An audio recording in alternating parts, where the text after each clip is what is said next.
If you are not here yet, that's fine. This video will be posted for you to watch it later. So I want to talk about another important topic in that's that's actually something that can make you or mar you, or something that can give you the scholarship and the admission you're looking for.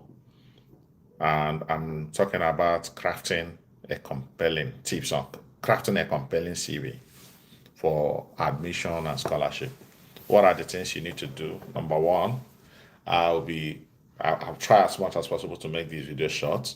So if you reach out to me and you need a sample, I can share some of my sample, the sample of my own CV with you. That can help you. But it's not a problem. You can write without looking at my sample. But there are a lot of samples online.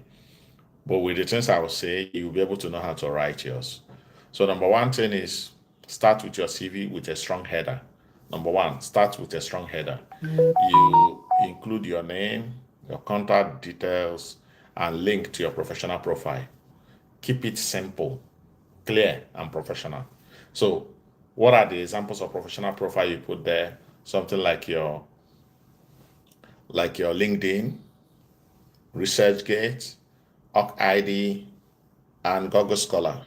The link to them will be fine. You don't need to flood it. You can have the relevant one, Google Scholar, ResearchGate, if you have those. You put it there because when someone clicks on it, you can see some of the academic activities you have done. Number two is your education. That is another header, subheading on your CV, your education. List degrees in reverse order, chronologically. So, what is the most recent to the old one? That's what I mean.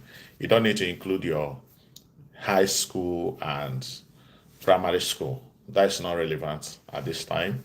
So just list the degrees in chronological order in a reverse way. Then put the major institutions you attended. Which year did you graduate? So put the graduation year. Include your GPA. If your GPA is competitive, if you are like first class, you have a very competitive GPA, include it in your CV.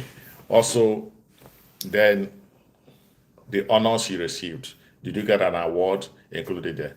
In each of them, you have a dissertation title. Include your dissertation title. Some people call it thesis, some people call it project. So whichever one that you call it in your institution, put the title there. So, and then number 3 points that you need to is research and academic projects. Emphasize research projects and thesis work and any significant academic project that highlights your scholarly potential. Have you collaborated with people before? You wrote a scoping review. Have you been able to do some research work in a group, work with a team, and you publish a paper together and all those things? Briefly describe your role, the methodologies that you employed in what you did, and what are the notable outcomes or innovations or some presentations you are involved in. If you collaborated with a renowned professor or high impact project in your country or anywhere, try to highlight it and make it clear. Publication and presentations. That's another heading that you need in that CV. Publication and presentations. So list any peer review publications you have had, conference presentations, or any scholarly work. Most times you have link to those publications. Put the link as you are listing them. Write it as if you are writing reference list in your project. The way you wrote it, then you highlight your name in the position where your name appeared in that publication. Are you the first author, second author? So don't change the ordering. Make sure you leave it the way it appeared in that publication. If your publication are limited, focus on your presentations, but still put your publication there, right? So put your presentation, posters, or papers you submitted that are under review. So put it there.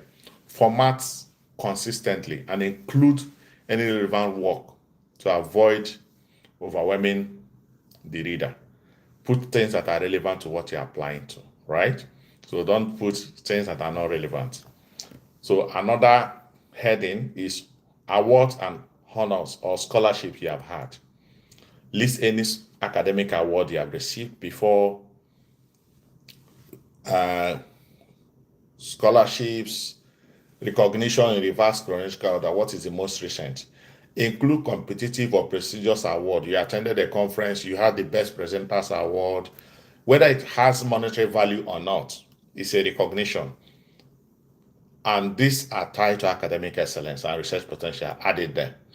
If you are the best graduating students, put it there. So another thing you put is your relevant skills. What are the high technical skills you have that are relevant to the field you're applying to? Like lab skills, software proficiency. You say I'm skilled in using Microsoft Office, which you also look at how to use SharePoint. You are skilled in it. You are skilled in uh, statistical packages like SPSS, Stata, InVivo, and all those that are used for analysis of research. So you add it there. Also, it's crucial that you demonstrate. This is very crucial that you demonstrate your readiness for graduate level work, right?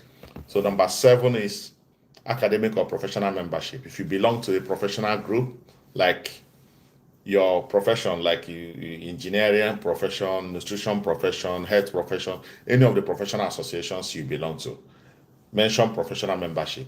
And if you have leadership role there or some volunteer work you have done in your professional membership, briefly highlight them and make it clear.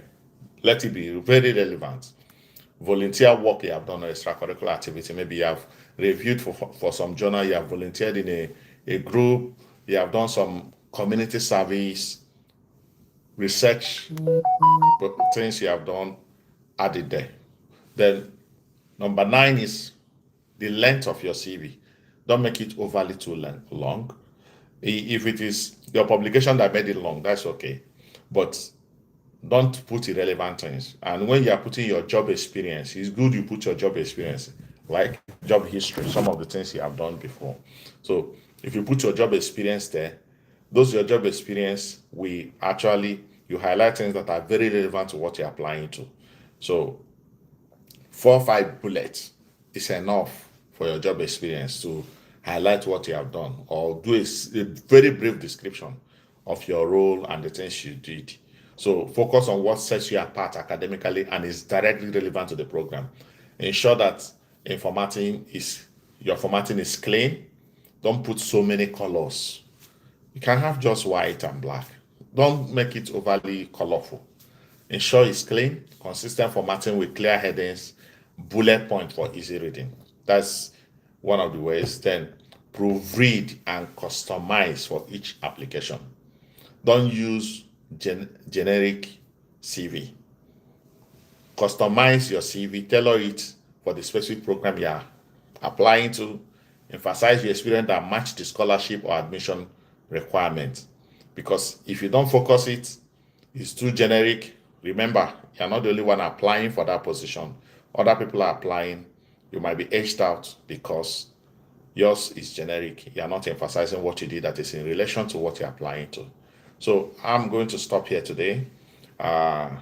If you have questions, ask it. I'm going to be talking about this from time to time. Thank you very much. Thank you for joining me today. I see all of you that joined and those that will watch later. If you have not subscribed to this channel, subscribe. This season I'll be giving you a lot of videos from time to time. Thank you. Bye.